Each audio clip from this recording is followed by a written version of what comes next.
Hello guys, welcome back to this channel. In today's video, I'm going to show you how you can edit the photo of yourself with your younger version or your child version with AI. Okay, let's get into it guys. To create the editing, you will need Nano Banana from Gemini. So first of all, you can visit gemini.google.com or you can open up the Gemini app. You can also open the Gemini from your mobile phone. Okay, and after you have opened the Gemini, you're going to use the Nano Banana feature.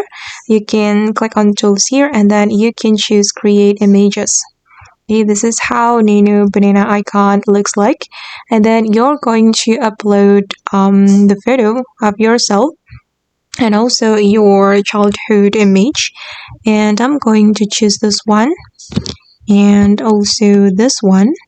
And then I'm going to click on open and upload the photo to Gemini, and then you can add this prompt.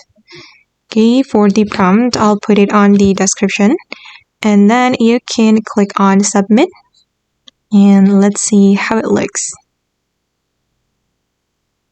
Okay, and now it's done guys. This is the result.